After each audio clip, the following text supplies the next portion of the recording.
Good afternoon and welcome back to By Any Means Necessary. I almost forgot that. I'm your host, Melvin Thompson, the Executive Director of the Endeleo Institute. We are the member organization and the nonprofit arm of Trinity United Church of Christ in Washington Heights on the far south side, located at 400 West 95th Street. So glad you could come back and join us for what is arguably, I guess, the season finale of our program this summer. It's been a wonderful summer.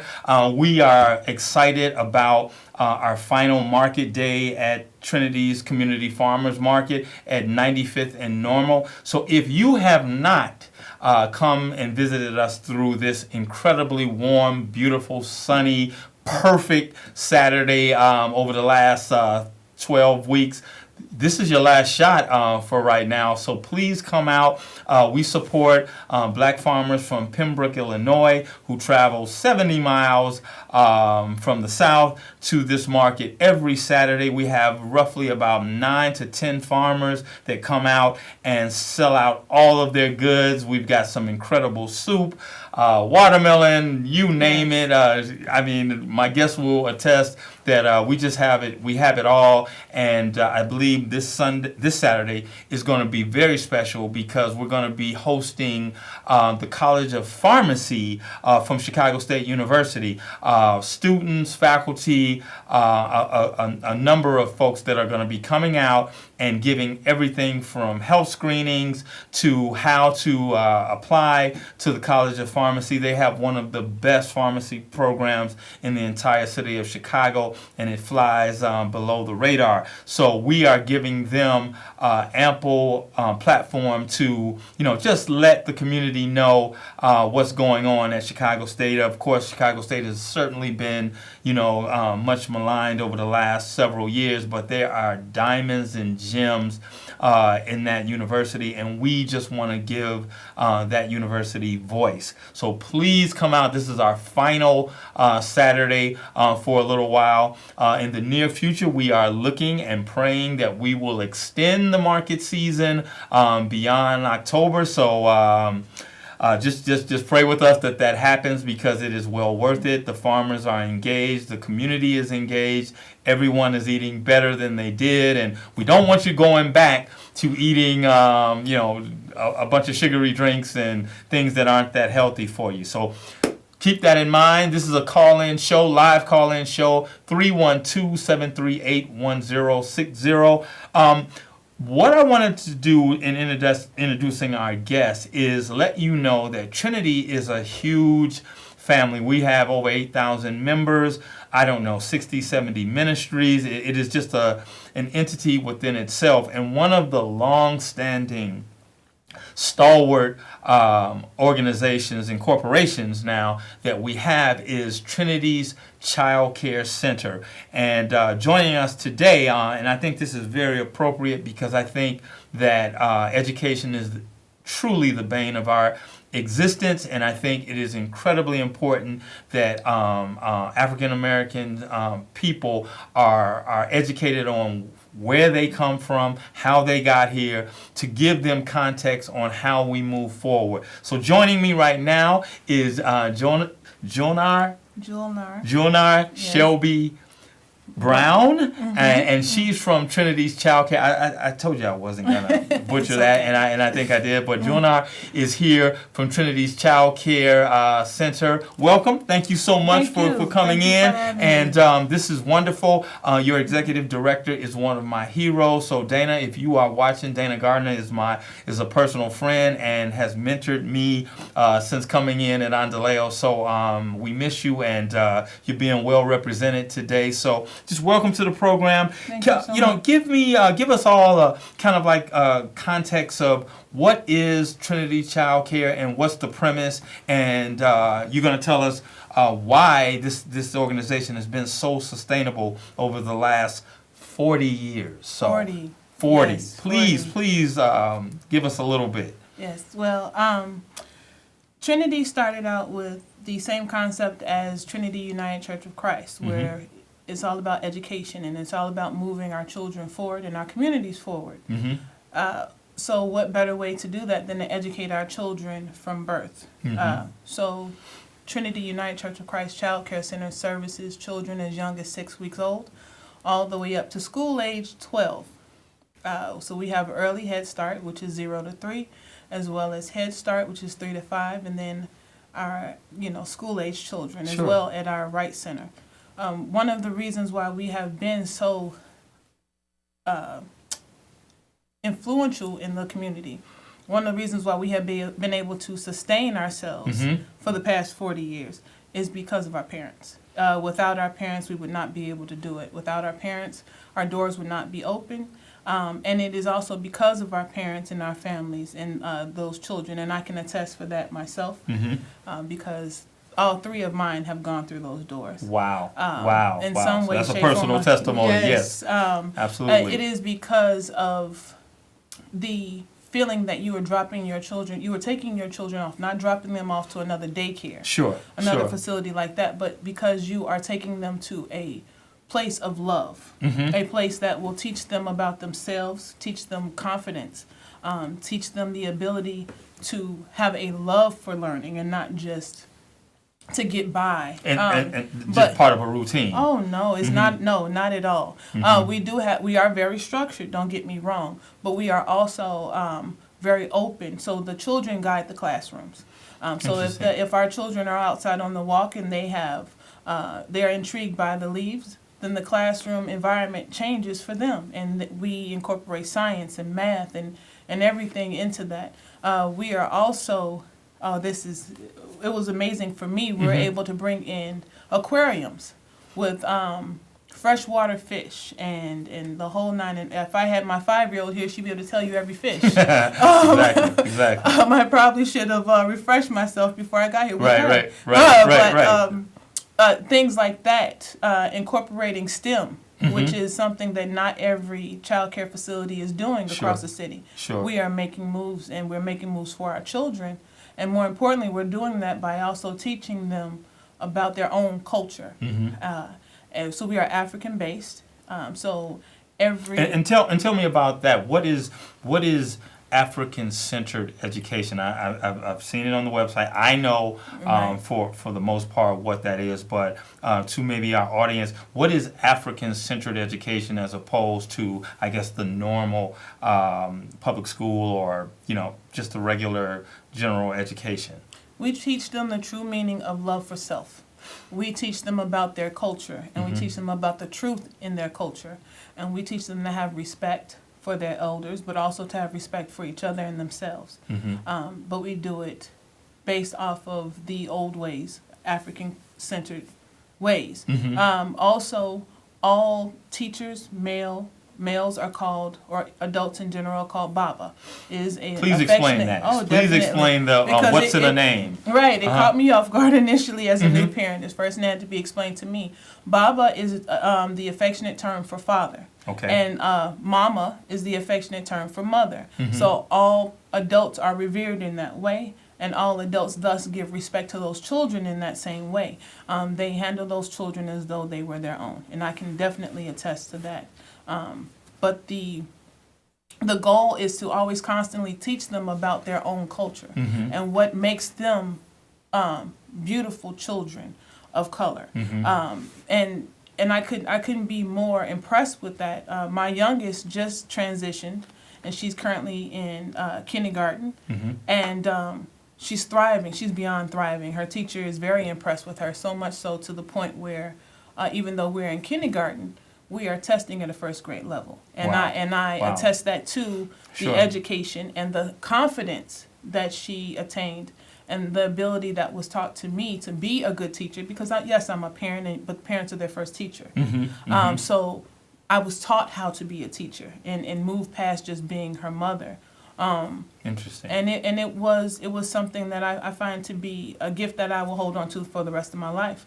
As well as we also incorporate not just mothers, but fathers as well, male role models, and we are leading the way in the city with that as well. We have several men on our staff as teachers, as well as I can attest to my husband also being very involved in bringing the fathers and the uncles and the grandfathers into our community and to our centers and being more involved. So there's a constant presence of African American men at every in a positive juncture. way. Yes. In a positive Yes. way. And so, which you don't see all over our city. And that's one of the things that we are doing to make moves in our city for the better. And it is because of that. We've been doing that for the past 40 years. Wow. So give me the two locations of where this incredible work takes place. Okay. We have our Deaton Brooks location, which is on 67th and Stony Island. Okay. And then we have our Reverend Dr. Jeremiah Wright Jr. Location, which is on 532 West 95th Street. Our Deaton Brooks services early childhood to Head Start, so early Head Start to Head Start, and our Wright Center services early Head Start all the way through to school based. School level. So it's a wide variety that we cover, as well as we have. One of the things that I loved about it was they also service the parents. So at our parent meetings, they couponing, Zumba. They teach you how to be a better parent emotionally and mentally, so you get emotional and mental support. And mental health is a big thing for us because we know in our community, oftentimes that is brushed under the rug, but not the Trinity. And the trauma that our families are faced with almost on a daily basis. With the violence and everything. That sounds like something that goes both ways, from both the child and the parent benefiting. And our teachers as well. Because a lot of times what we're discovering, and one of the things that I'm constantly in awe of Dana, but one of the many things that I was very thankful for was that she brought in more support for our teachers, and more support for our children and families, because she realized that our children are going through a sense of PTSD almost. Our children and ourselves, because of the environment. Absolutely. And then of course it transitions into the classroom, and our teachers are having to compound being a therapist and everything else for kids who don't know how to deal with what they're going through.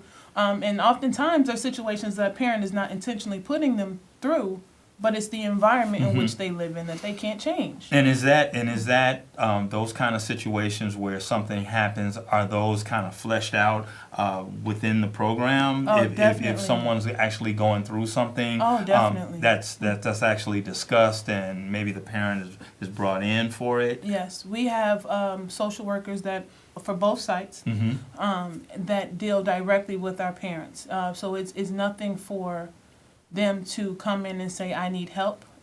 Mental support is given. Therapy is referred. I mean, there's a multitude of activities that are on the platter for our parents that are not given at every facility. That this is not the typical daycare.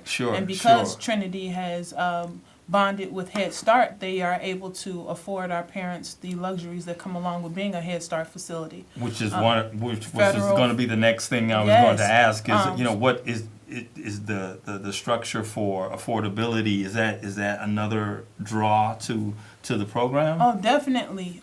Because we are Head Start funded, we are able to afford our children with diapers and wipes. So that's something that a parent doesn't have to deal with, as well as formula. And if a child needs to be accommodated, because maybe, like for my children, they were lactose intolerant, so those things are taken into consideration. A child is never expelled, or they're too much, or they're looked at as a problem. I myself have a child who has an IEP. And she has social emotional difficulty as well as difficulty transitioning. She came into Trinity at the Wright Center at the age of 2.5. And 2.5, almost 3. It is because of the testing that they do, which is Head Start based, Head Start funded, that they were able to diagnose her, but also it is the approach in which Trinity has laid the foundation, which they have, because any parent you don't want your child to be labeled. Exactly. And it was the approach of Mary Stallworth, which was the disabilities coordinator at the time, that allowed for myself and her father to open up and say, okay, we understand our child needs help. And it was also the fact that the teachers, that loving relationship that they develop with you, that trusting relationship that they develop with you, that is fundamental in Trinity, in our culture. No question about it. No question. Is the reason why she was not only able to get screened, she was also able to get services. And now she is currently in 2nd grade, thriving. Amazing. She's giving them a run for their money. And she's not behind, but she is ahead. And still receiving at times the services that she needs, but it's because of that foundation. And that is a testament to just the entire program. Definitely. And that is why you all are celebrating 40 years. So can you unpack a little bit about that? This is a live call-in show, 312-738-1060, if you have any questions or comments for Jewel and I. But tell me about this celebration, this 40 for 40. What's going on? Oh, gosh. Okay, so our official kickoff is November 12th. Okay. It's from 2 to 3:30. It will be at our right location. Okay, at the 532 West 95th Street. Okay. It's November 12th from 2 to 3:30. And we are trying to raise, overall, for the course of the 40th year, we're trying to raise $40,000. Okay. If we are able to get more, that would be wonderful, but our goal is $40,000. So if we get donations of $4 from everybody, we will definitely meet our goal. Absolutely. But our reason behind that is because we are all aware of the state of our government at this moment. That's right. And also because of my position, not only with Trinity, but with the city and the state, which also I will speak with about how I was given those opportunities because of the motivation from Trinity. But I know there's at least 20 agencies that were closed this year because of lack of funding. Exactly. And we do not want to be one of those agencies. We would have almost 200 children that would be affected by that. Wow. And I was going to ask you that. What's the volume? What's the number? So we're talking about 200 children. Almost 200 children. So that's 200 children and families that would be affected, and we refuse to see that happen. As you know, Trinity has been such a major role in the development, the positive development of our communities. No question. That it would be detrimental. Absolutely. To our community for that to happen, and we just won't see it happen. So we decided to run with this, and we said, hey, we're going to do 40 different events for the 40th year. Okay. And if we get donations of $4, we will definitely hit that $40,000 so that we will be able to continue to secure our sustainability and continue to move forward. And in an event, God forbid that something happens with our government and funding is short, we will still be able to service our families. Keep going. Because that is our goal. Yeah, so over the course of, this begin November 12th, and does it run? Oh, it runs for a whole year. Okay, we are running with, it's a year 2018. worth of parties, let me tell you. Okay, excellent. A year worth of parties. Okay. The kickoff but it kicks off November 12th. Okay, excellent. And who's invited to this celebration? Well, definitely all of our families in our community, but we extend our hand out to everyone. Please come by, come through and enjoy this monumentous occasion with us. I mean, this is incredible. Like, I knew it was coming, but when you sit back and you think about 40 years of and then we just had one teacher. She's been with us 20 years. Okay, so Mama Davis, she just retired. She has been with us 20 years, so probably 20 plus. That's the kind of relationship that we develop with our teachers and that they develop with we were talking in the green room that I could not believe 40 years. 40 so that's years. Like 1977. Yes. So that's unbelievable, and that takes me back. That's even before my time at Trinity. But it's amazing, and we will do as an organization, as a sister or brother organization, we will do anything and everything to support you and that kind of work. That is just amazing to hear, and the commitment from the parents is obvious. Is obvious, and without I think our parents, we wouldn't be able to do it. That's right. So what's the process for if a young parent or a parent is interested in actually bringing their child or their newborn to join the program? Oh, definitely. It's a multitude of ways that you can interact with Okay. We have a website, as well as on our website we have all of the phone numbers for you to reach out to us. Okay. You can also come up to our locations and fill out application. But more importantly, because of the wonderful website that the city has just put up, you can actually go on to Department of Family Support Services website, and you can link up with, they have their own little website for that, where it establishes all of our Head Start facilities throughout the city. And you can pick Trinity, and you can pick between whichever location. But we have a location on 67th and Stony, as well as the one on 532 West 95th Street. So walk on in, and we will sit you down. We have social workers at both, as well as we have Bob Ken, who oversees that as well. I think we have a caller. Caller, go ahead with your question or comment. Hi, thanks for taking my call. And I apologize if you've answered this question already, but I just tuned in a bit ago. That's okay. This child care program sounds amazing. I was just wondering, does someone who wants to take their child there have to be a member of the church? Oh, no, not at all. Great question. While I have much respect for Trinity United Church of Christ, I'm not a member directly. So, and some of our parents are, and some of our parents aren't.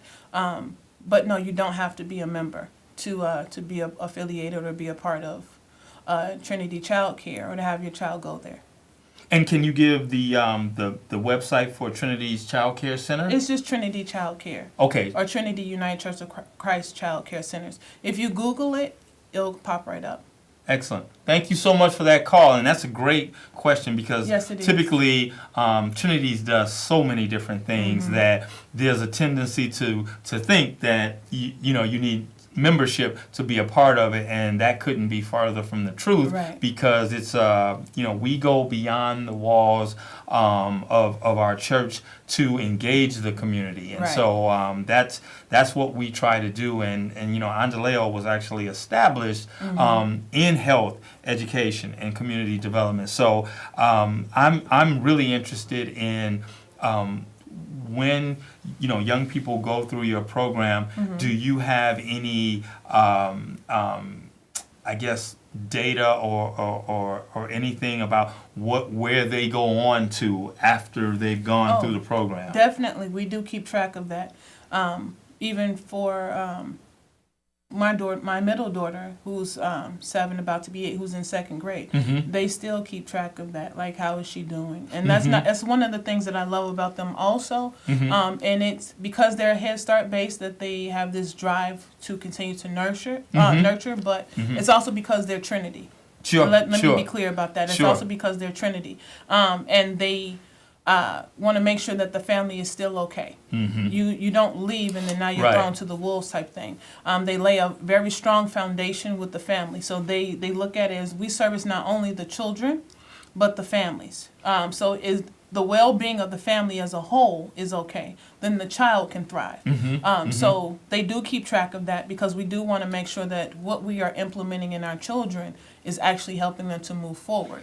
And is that and are siblings of, and it sounds like in your family, all of your children have been a part of this. Is that what you tend to see? Definitely. That siblings and the younger ones who come along also follow the same path? Oh yes, definitely. It was because of my middle daughter's urge to want to do great. She put that into her younger sister, which is wonderful. Yes, definitely. I mean, even what they implement into us. I initially started out as just in the parent policy committee for the center, and then they said, "Oh no, you can do better. We could do this." Absolutely. And then I ended up becoming chair for the city's parent policy committee, so I oversee for the Well, I don't entire want to cut city. you off. I just want everybody to be reminded of when you kick off again before we Definitely. jump off. Yes, November 12th. November 12th. What time? From 2 to 3:30 At 532 West 95th Street at our Wright Center. And then Saturday, this Saturday is the final Trinity's Community Farmers Market, so please come out and we will look forward to you. It's our final market, so please come out, support Trinity's Farmers Market, and we will see you very soon this Saturday. Bring a jacket. I think it'll be a little cool, but we're gonna be looking for you. All right. I welcome that sweater weather now. All right. Thanks a lot, and take care. We'll see you soon.